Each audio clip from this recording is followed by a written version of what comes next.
आपण प्रार्थना करूया. हे परमेश्वर बाबा सिद्ध दिवसाबद्दल आभार मानतो. महान परमेश्वर, आशीर्वादित परमेश्वर, तुमच्या वचनात चालणाऱ्या प्रत्येकाला सहाय्य कर. ही प्रार्थना परमेश्वरच्या नावाने करतो. हालेलुया. हालेलुया. आपण देवाबरोबर कसं राहावं आणि कसं टिकावं आणि देवाचा आशीर्वाद आपल्याला कसा मिळवावा या विषयावर आपण थोडंसं पवित्र आत्म्याच्या शब्दाद्वारे, वचनाद्वारे शिकणार आहोत. तर आपल्या सगळ्यांना पवित्र शास्त्राची जास्त गरज आहे आणि ते शास्त्र आपल्या प्रत्येकाला नव्या उत्पत्तीचं, एक नवीन जीवनाचं एक मार्ग तयार करत असते. तर स्वतःमध्ये ना आपण अध्याय 9 वचन 17 घेऊया. देवाला विसरणारी, त्यासाठी देवाला विसरणारी सर्व राष्ट्रे म्हणजे दुर्जन अधोलोकात परत जातील. आता जर तुम्ही देवाच्या वचनात आहे, शिक्षणात आहे किंवा त्याच्या नियमामध्ये जर आहे, तर तुम्ही कुठेतरी सर्वक्षण मध्ये जीवन जगत आहे. पण जर त्याला विसरलं तर आपण कुठे जाणार आहे ते वचनाद्वारे सांगितले. कुठे जातील? अधोलोकात, म्हणजे शैतानाच्या घरात. हालेलुया. जे देवाच्या घरात राहणारी व्यक्ती शैतानाच्या घरामध्ये गेलं तर त्याला काय वाटेल? तुम्ही विचार करा. बरं वाटेल का दुःख वाटेल? हालेलुया. वचन शिकवते आणि वचन शिक्षण आपल्या प्रत्येकाला काहीतरी मार्गदर्शन देते. म्हणून त्याला काय सांगितलं? देवाला विसरणारी सर्व राष्ट्रे म्हणजे दुर्जन. आता जर तुम्ही विसरलं तर कुठे जातील नक्की मला सांगा? स्वर्गात जातील. मग देवाला विसरायचं का? हालेलुया. सूत्रसेन 1 अध्याय 1 ते 2 वचन घे. सूत्रसेन 1 अध्याय वचन घे. जो पुरुष दुर्जनाच्या मसलतीने चालत नाही, पापी जनाच्या मार्गात तो उभा राहत नाही आणि निंदकाच्या बैठकीत तो बसत नाही. परमेश्वराच्या नियमशास्त्रात रमतो, त्याच्या नियमशास्त्राचे रात्रंदिवस मनन करीतो, तो धन्य. हालेलुया. आपल्या प्रत्येकाला ना देवाबरोबर बसायचं आहे आणि देवाविषयीचेच विचार करायचे. पण आज तुम्ही विचार करा, आपले विचार देवाचे किती आहेत आणि या जागतिक गोष्टीचे विचार किती आहेत? बरोबर. आणि हे विचार आपल्या प्रत्येकाला कुठेतरी कमजोर करतात की नाही? आणि देवाचे विचार प्रत्येकाला एक ताकद किंवा एक मजबूती बनवतात. बरोबर. मी आता बसले असं मनचिंतन करत होतो की बघा, लोकांना ना हे देवाचे शब्द इकडेच भेटतात, घरी नाही भेटतात. आणि देवाच्या लोकांकडून चांगले गुण घेणं हे माणसाला पटत नाही. हालेलुया. मनुष्य ऐहिक गोष्टीकडे मनुष्य जास्त जीवन घालवतो आणि आध्यात्मिक जीवनामध्ये मनुष्य कमी घालतो. म्हणून जेव्हा देवाच्या शिकवणावर जास्त मनचिंतन करतो तेव्हा त्याला जीवनाला काहीतरी फायदे होते. 4थं वचन घे त्याचं.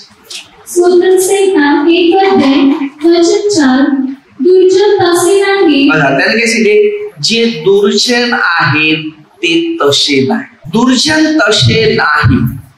दुर्जनाचं काम आहे देवाबरोबर राहायचं नाही, पापा बरोबरच राहायचं. ते वाऱ्याने उडून जाणाऱ्या भुसासारखे. काय वारा येतो ना, भुसा उडतो ना, तशी माणसं आहेत. हालेलुया.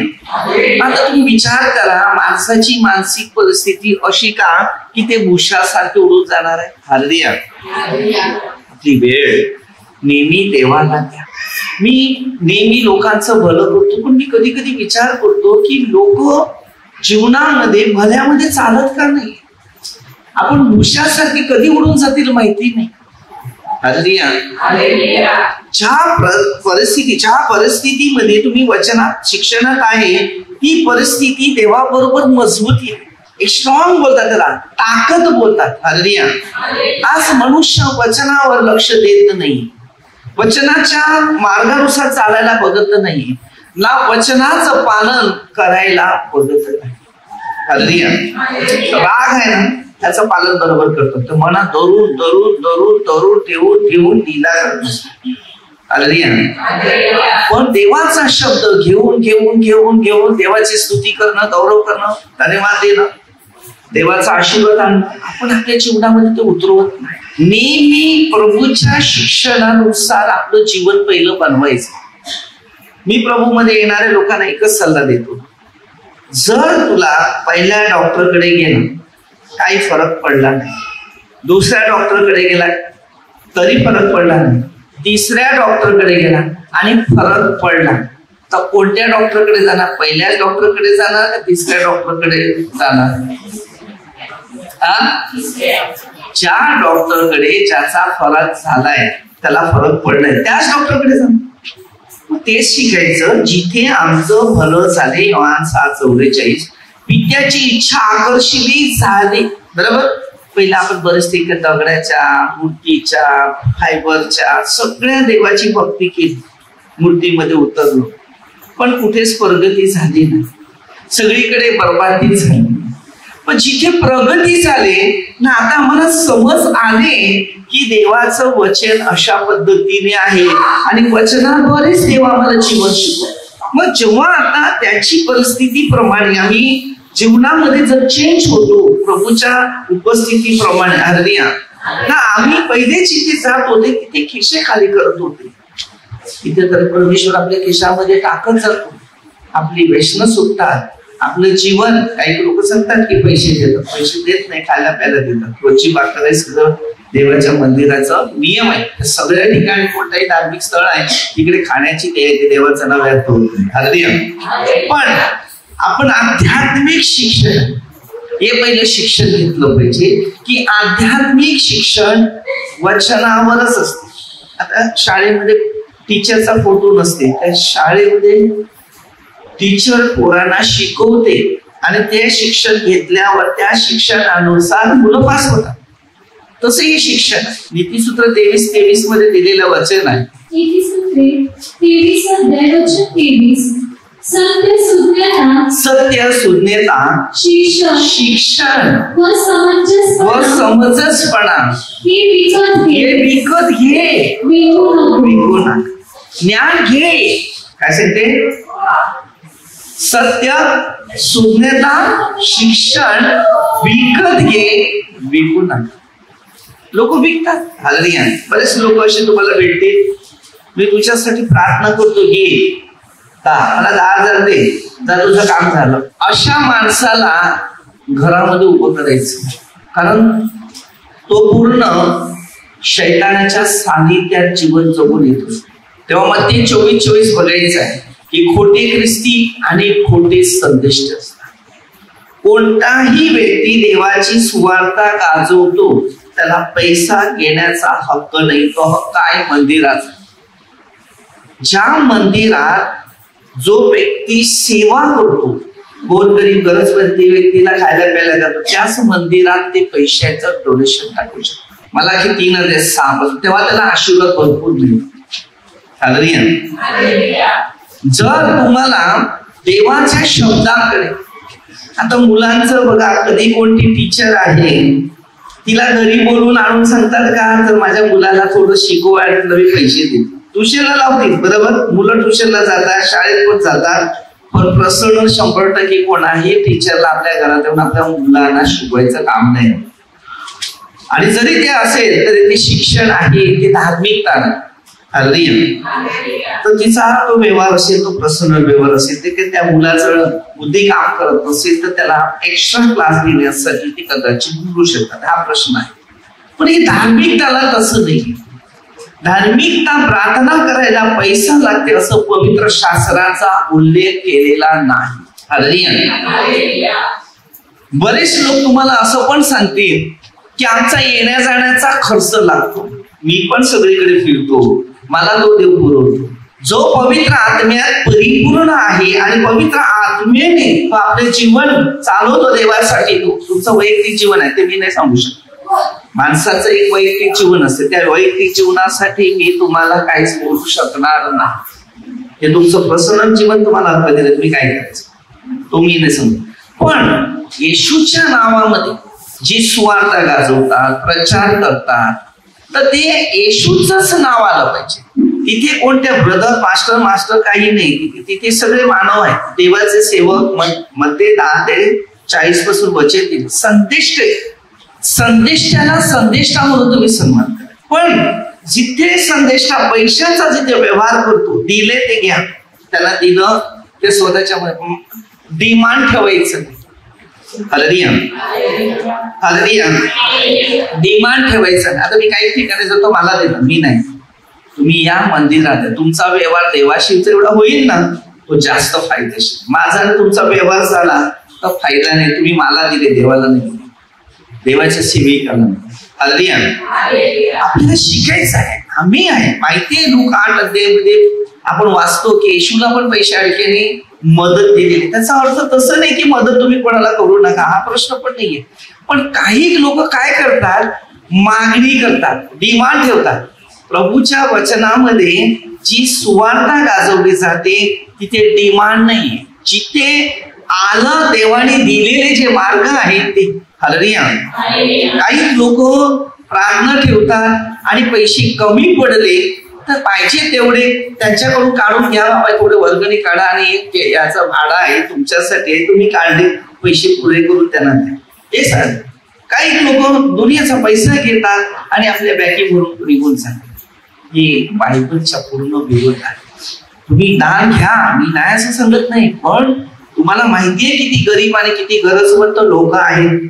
तुमच्या स्वतःसाठी भविष्यात तुमचं जीवन घालवू नका, तर लोकांसाठीच ते वापरायचं. आपले आम्हाला जीवन दिले आमच्या स्वतःसाठी नाही, नाहीतर मी बँक बॅलन्स म्हणून ठेवलं असतं, माझ्या मुलाबाळांच्या भरपूर नावावर ठेवलं असतं. हालेलुया. मी जे काय केले, माझ्याकडे गाडी बिडी आहे ती फक्त प्रभूच्या सेवेसाठी, माझ्या पर्सनल जीवनासाठी मी कुठे गाडी घेऊन जातो. हालेलुया.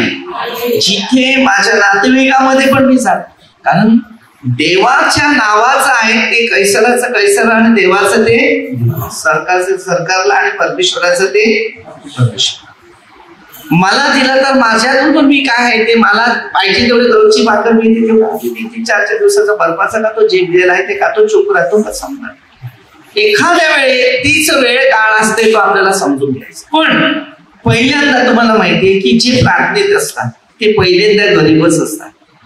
ते थकले भागले, कोणीतरी त्यांना आशा सांगते की जा रे अमुक ठिकाणी प्रार्थना चालते तिकडे जा, आणि मग काय करतात ते आशेने येतात. मग त्यांच्यासाठी प्रार्थना केली जाते, त्यांचे आजार थोडे बरे होतात, त्यांची आर्थिक परिस्थिती थोडी बरी होते, आणि मग त्यांना वाटते की आता माझ्या जीवनात काहीतरी चांगलं होत चाललं.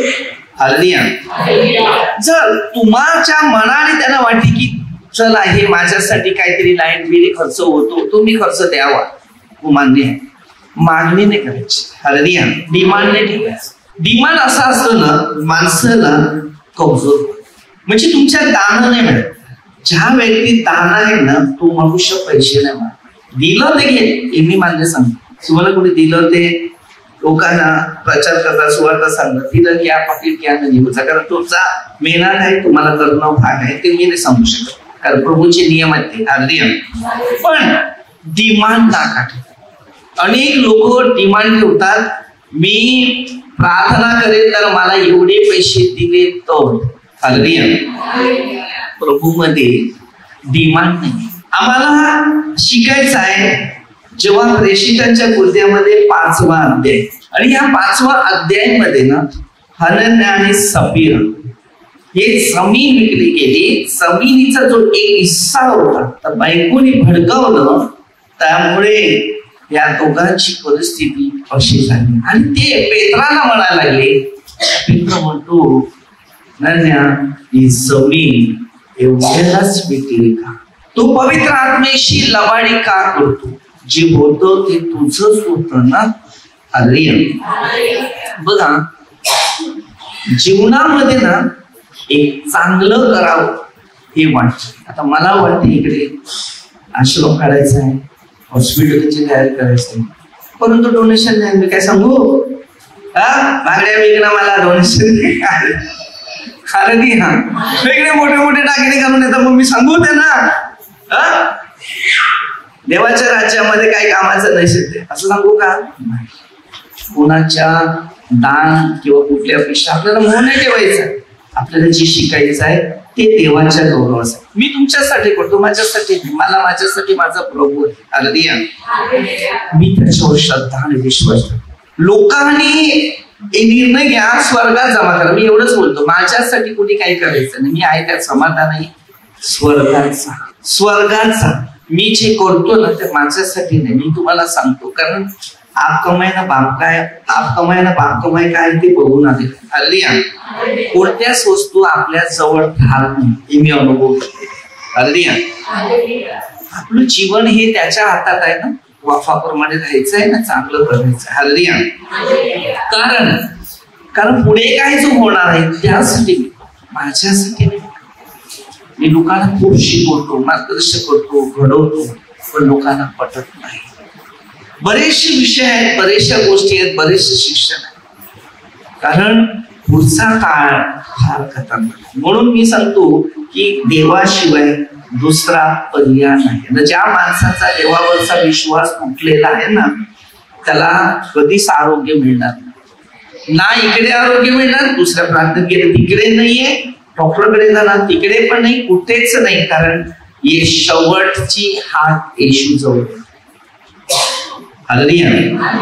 आपल्याला शिकायचं आहे. म्हणून या काळामध्ये खोटे ख्रिस्ती आणि खोटे संदेशे अशा प्रकारे उतरलेले आहेत की त्यांना फक्त पैसा.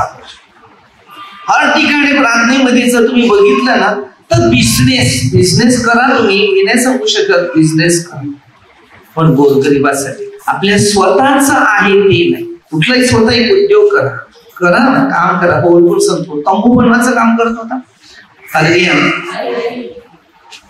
पेत्राला जेव्हा मध्ये 1927 पासून जर बघितलं, 23 पासून जर बघितलं, तर पेत्राला पण सांगितलं, हालेलुया, मी लोकांसाठी उद्योग करायचं बघतो की तुम्हाला रोजची भाकर मिळेल आणि प्रभूचं वचन मिळेल. बस हे मिळवा, रोज खा, बस समज. रोजची भाकरीचा विचार करा, मोहत नको. मला हे पाहिजे ते पाहिजे घेऊ नको. त्याच्याने तुमचं जीवनात काहीच फायदे होणार नाही.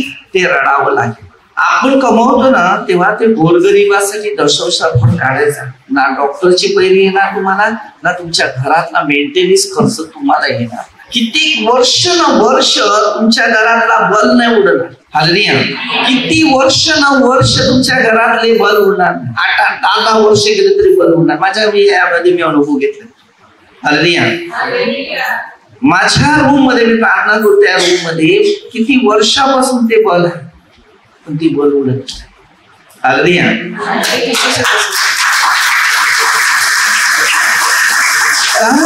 रोज प्रभूच्या वाणीकडे आपलं लक्ष केंद्रित केलेलं आहे, तर देवाची उपस्थिती प्रभू प्रकाशित रूपामध्ये येणार. हालेलुया.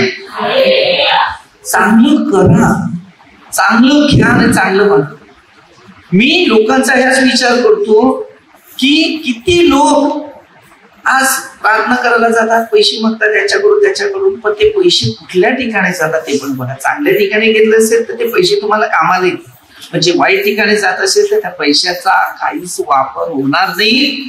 जिंदगीमध्ये धोका येणार, संकट येणार, समस्या येणार, आपत्ती येणार, निराशा येणार. कारण देवाने जे शिकवलेले जे नियम आहेत ते नेहमी सांभाळा आणि त्याच्याद्वारे परमेश्वराचा आशीर्वाद घ्या. हालेलुया.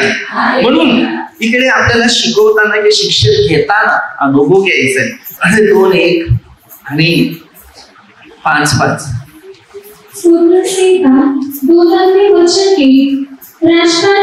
राष्ट्रांनी दंगल की मांडलेली. राष्ट्रामध्ये बघा ही दंगल का मांडलेली आहे. हालेलुया. म्हणजे ते राष्ट्रांनी दंगल का मांडलेली आहे? लोक व्यर्थ योजना का करतात? आता आपली योजना अलग आहे, ती व्यर्थ योजना आहे. आणि ज्या योजनेद्वारे तुमचं जीवनात कुठेतरी खूप उपयोगी येणार आहे ती योजना ठेवा. व्यर्थ योजना करू नका. व्यर्थ योजनामध्ये काहीच फायदा नाही. उपदेश काय 1 ते 12 पर्यंत सगळं काही व्यर्थ आहे. त्याच्यात दिलेलं आहे व्यर्थ सगळं काही व्यर्थ. या जगात धन पैसा वस्तू संपत्ती सगळं एक व्यर्थ आहे. आता हे व्यर्थ का आहे? कारण त्या भविष्यामध्ये देवाची शिकवण देवाचे मार्ग क्लिअर नाही.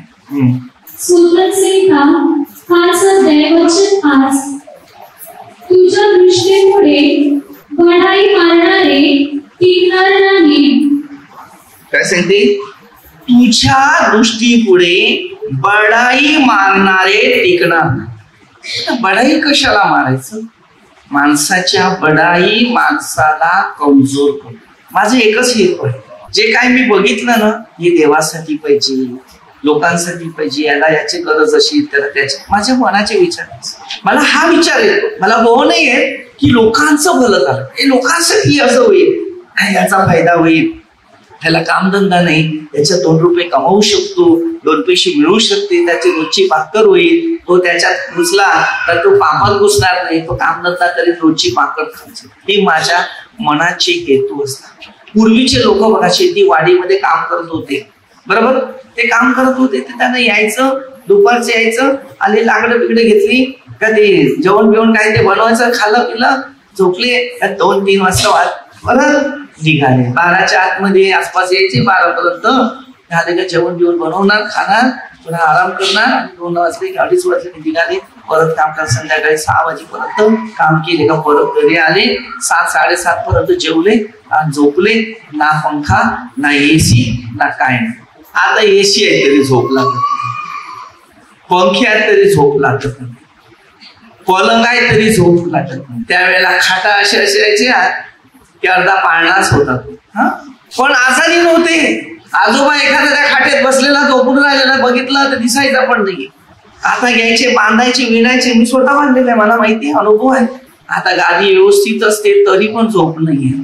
त्याला ते काठी लागायची, इकडून तिकडून टोपायचं तरी झोपायची. लोकांची परिस्थिती तशी होती. हालेलुया. पण त्या लोकांना रोग नव्हता, ना आजार नव्हता, ना कसं टेन्शन. यायचं जायचं. आज मोबाईल वाल्यांना केवढं टेन्शन आहे, सगळ्या गोष्टीचं टेन्शन आहे, सगळ्या सुविधा आहे पण टेन्शन. घरात प्रकाशित आहे, अंधकारात अंधकार आहे ना. शरीरात अंधकार आहे, घरामध्ये प्रकाशित आहे पण शरीरामध्ये अंधकार आहे. त्याचा फायदा नेहमी देवाशी एक. पूर्वी आले का 7 वाजता ते लोक प्रार्थना करायला बसायचे. 7 वाजता प्रार्थना झाली का जेवण मांडलं, सगळे जेवायला बसायचे. बस जेवले बिवले, एकत्र झोपले सगळे इकडे तिकडे, बस आरामध्ये. पण सकाळी उठले. त्यांचं घड्याळ म्हणजे कोंबडा. त्यांचा घड्याळ काय होत? 4 वाजता त्याने आवाज दिला का सुरू झालं का मग उठणार. मोटर चालू करायचा, मोटर नाही तेव्हा ते राट असायचे, राट बैलाचे, आणि त्याच्याने तो पाणी काढून वाडीला. आता पाईपलाईन आहे तरी पण मुश्किल आहे, बटन दाबलं तर सगळं काय. तेव्हा त्या माणसाचं शरीर सकाळी उठल्यापासून शरीर ऍक्टिव्ह होतं. आता आमचे ऍक्टिव्ह गेलेले नाही. आता ऍक्टिव्हिटी करावं लागते, काय काय ना, पोरांना शाळेमध्ये ऍक्टिव्हिटी करावं लागते. मनुष्य कमजोर आहे. विचार करा तुम्ही, पवित्र आत्म्याची ओळख, समाधान नाहीये. हालेलुया. आता बसायला खुर्च्या तरी आहे, तेव्हा बसायला लाकडाचा पाट नसेल तर विठा, काहीतरी असं आहे, थोडस बसण्यासाठी त्या सुविधा होत्या. पण किती समाधानी लोक होते, कुरकुर नाहीये. आज आपल्या हर एक माणसामध्ये, प्रत्येक व्यक्तीमध्ये कुरकुर आहे की नाही. आताच्या हातात बघितलं ते काचीच्या आणि सोन्याच्या ओरिजिनल आणि डुप्लिकेट पण बांगड्या असतात की नाही. टन टन टन टन वाजतात. त्या टायमाला हातामध्ये भरायचे म्हणजे मागामध्ये. हालेलुया. काही बायांच्या हातामध्ये काय असायचं माहितीये? आजी असायचं ते ते अशी वेल असते, वेल त्याचे ताणे असायचे, ते ताणे असे 2-4 असे गुंडून त्याला दोरी बांधून घाला. असे ते केळीचा थादा असते, तो हाताला काहीतरी दिसलं पाहिजे ना, बागड्या आहे असं लग्न होतं. अशी परिस्थिती, आर्थिक परिस्थिती तशी नव्हती. हालेलुया. कारण तिचं लग्न झाले एक चिन्ह द्यायचं. हालेलुया. मी म्हातारे लोक होते ना, त्यांच्याशी लहानपणापासूनच त्यांना काही सामान बिमान आणायचं असेल तर त्यांच्या बरोबर मी राहायचं. कधी कधी बघतो ना आपल्या आज्या आहेत ते, हे सोन्याचं काय टांगून ठेवलं असेल ते एवढं खाली येते, कधी कधी त्याला पट्ट्या मारलेल्या आहे पण ते निघत नाही. अशी परिस्थिती आहे.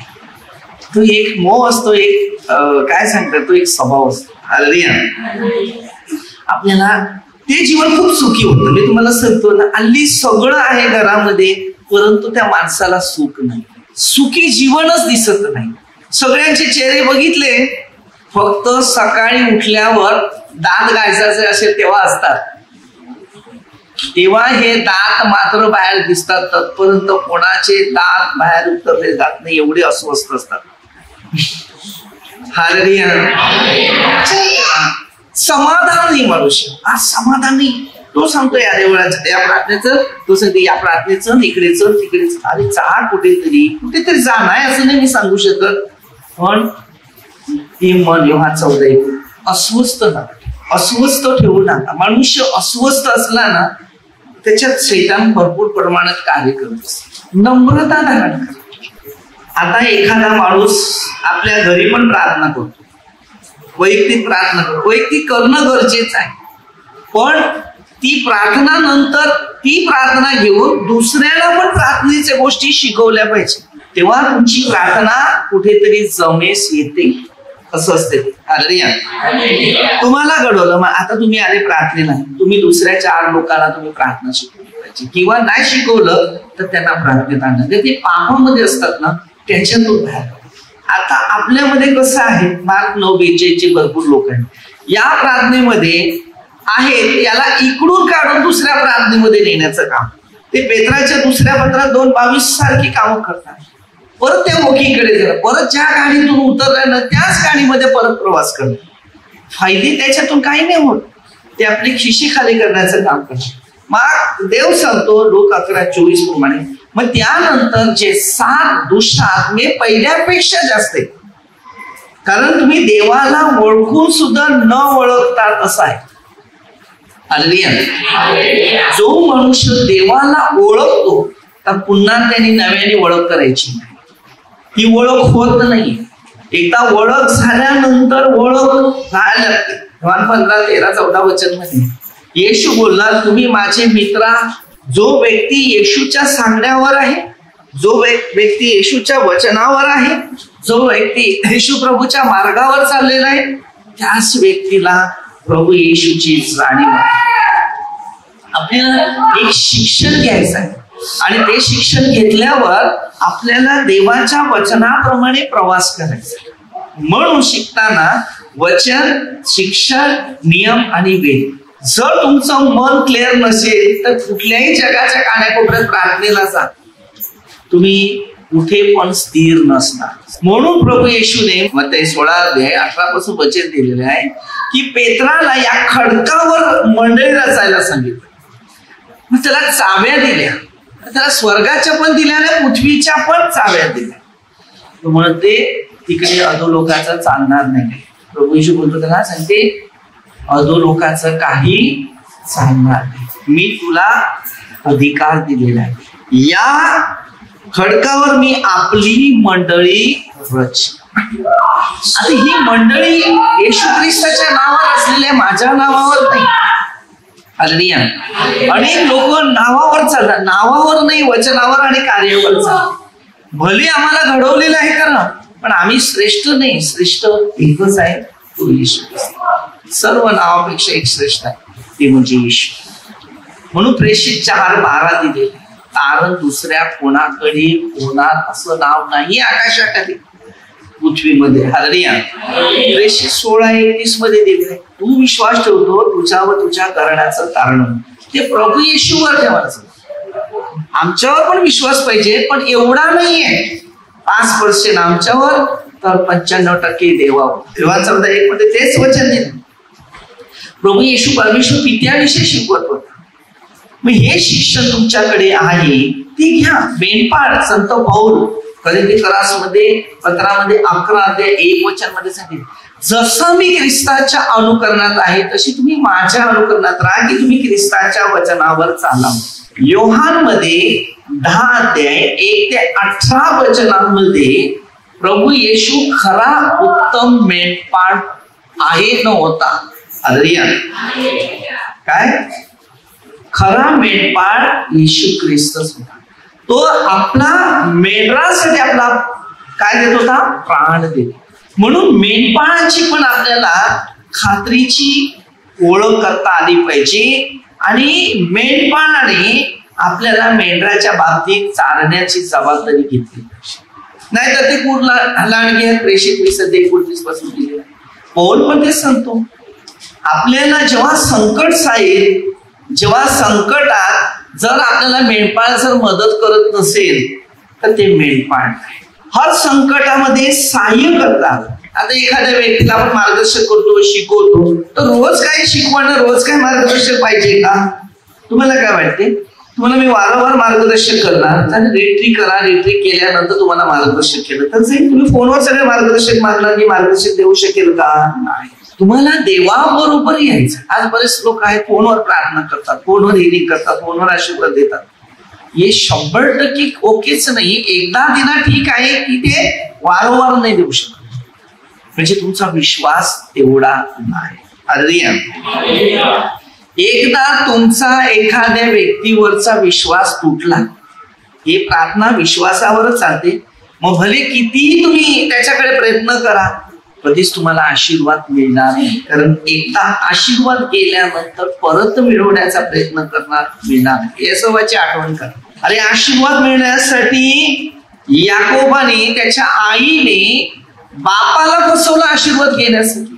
आशीर्वाद कोणाकडे असते की ज्या जवळ देव आहे ना, देवाने त्याला अधिकार दिला आशीर्वाद द्यायला, त्याच्या जवळच आशीर्वाद आहे. आशीर्वाद सगळ्यांकडे थोडेच मिळतात. आता जर तुम्ही आता खोटे ख्रिस्ती किती आहेत, ते पण आशीर्वाद देतात. तर त्या आशीर्वादाने कोणाचं पण एक उत्तर तरी भेटलेलं दिसते. एखाद्या वस्तूला बघतो याच्यात देव आहे ना, तो त्याला बघतो नाही, हा देव आहे, तो आशीर्वाद बघतो. हा हे खाल्ल्यावर मी ते घेतल्यावर आशीर्वाद नाहीये. तशी आशीर्वाद बनत नाही. आशीर्वाद इथे लागते, वस्तूत आशीर्वाद. हालेलुया. आपला विश्वास कसा आहे? मला माहितीये ना, मी प्रभू येशूच्या नावात प्रार्थना कर, मला प्रभूने बघितलेल्या ज्या गोष्टी दिलेल्या त्याच गोष्टी मी घेतो, तुम्हाला देतो. ठीक आहे, कारण प्रभूला मी पाहिलेलं आहे, तुम्ही नाही पाहिलं. मला माहितीये प्रभू काय, प्रभूची उपस्थिती काय, प्रभूचं शिक्षण काय, प्रभूचे नियम काय. या प्रश्न आपल्या प्रत्येकाला शिकता आले. जो प्रभूच्या मार्गावर आहे, वचनावर आहे, त्याच्या नियमावर आहे, तेव्हाच तुम्हाला आशीर्वाद मिळेल. का आम्ही आशीर्वाद देऊ शकतात, तुम्हाला नाही देण्याचा अधिकार? स्तोत्रसेठ मध्ये 118:26 मध्ये दिले.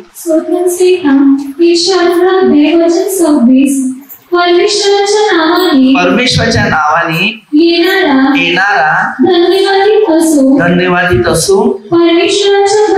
परमेश्वराच्या घरातून आम्ही तुम्हास परमेश्वरचं घर पवित्र आत्मा पाहिजे. बरेच लोकांना बायबलची माहिती नाही, बायबलचे अनुभव माहित नाही, पवित्र आत्म्याचे अनुभव माहिती नाही. जा डोक्यावर हात ठेवला, अंधनाला 12 शक्यता आला, चालली प्रार्थना झाली, त्याचा अर्थ पण समजून घ्या ना. पवित्र आत्मा काय शिकवते ते कोरिन्थीकरास पहिल्या पत्रामध्ये ना 12-7 पासून त्याची उत्तरं दिलेली आहेत. कोणती भाषा कोणाला येते आणि कोणती भाषा कोणाला येत नाही, त्याचा अर्थ समजला पाहिजे. आता बरेचसे लोक तुम्ही आराधनाची प्रार्थना करतात, एक उत्साह पाहिजे. आराधना म्हणजे काय? देवाबरोबर आपलं एक नातं. काही लोक नुसते हिलिंग करतात, आराधनाची प्रार्थना झाली, आशीर्वाद मिळायला झालं का? आशीर्वाद या घराच्या बाहेर गेला, संपलं. चपला काढून आल्यात ना, परत घातल्या, निघून गेला. एक माणूस भेटला जोडीला, गप्पा गोष्टी सुरू झाला, आशीर्वाद बाहेर गेला. आशीर्वाद तसा नाही. आशीर्वाद टिकणार आहे, आशीर्वादाद्वारे प्रचार आहे. आज जर तुम्ही प्रचारिक सुवार्थिक गोष्टीकडे जर लक्ष दिलेलं असेल तर सुवार्ता तुमच्या प्रत्येकाला प्रभू आशीर्वादाद्वारे तुम्ही आशीर्वादित आणि अद्भुत गोष्टीमध्ये चमत्कारिक मध्ये बनले जाते. कारण तुम्हाला परमेश्वराची गरज आहे. आपल्याला परमेश्वराची गरज आहे. रोज परमेश्वराचा आशीर्वाद म्हणजे रोज सकाळ बघायला मिळतो तो आशीर्वाद. रोज पाप कबूल करा, पश्चाताप करा. माणसावर भरवसा ठेवतात ना तुम्ही, तो देवावर भरवसा. हालेलुया. माणसाचं सहाय्य काही कामाला. सूत्रसंहिता 118:8 वचन घे. सूत्रसंहिता 118 अध्याय वचन 8. मनुष्यावर भरवसा ठेवण्यापेक्षा परमेश्वराला शरण जावे हे बरे. माणसाला भरवसा ठेवतो, तुम्ही देवावर भरवसा नाही ठेवत. तू सांगते परमेश्वरावर काय करा, भरवसा ठेवा. माणसाला शरण होऊ नका, तर परमेश्वराकडे शरण जा. लोक माणसामागे लागतात. मग ते 10:17 माणसाच्या बरोबर प्रत्येक गोष्टी शिकायच्या आणि प्रत्येक गोष्टी वचनाद्वारे ऐकायच्या. भरपूर गोष्टी आहेत, परंतु तेवढे वचन तुम्हाला भेटणं फार कठीण आहे आणि तेवढी वेळामध्ये चालणं जरुरी आहे. तर पवित्र आत्मा पाहिजे, सामर्थ्यिक आत्मा पाहिजे, शांतीचा आत्मा पाहिजे, ज्ञानाचा आत्मा. तर आपण छोटी एक प्रार्थना घेऊया. परमेश्वर पिता दयाळू बाबा, सुंदर सावध तुझ्या आभार मान. परमेश्वर आशीर्वाद, परमेश्वर तुझ्या वचनाचा आशीर्वाद कर. ही प्रार्थना येशूच्या नावाने करतो. सर्व मंत्री लोक, आमदार लोक, सरपंच, सर्व पोलीस लोक, प्रभूचा आशीर्वाद. ही प्रार्थना येशूच्या नावाने करतो. हालेलुया.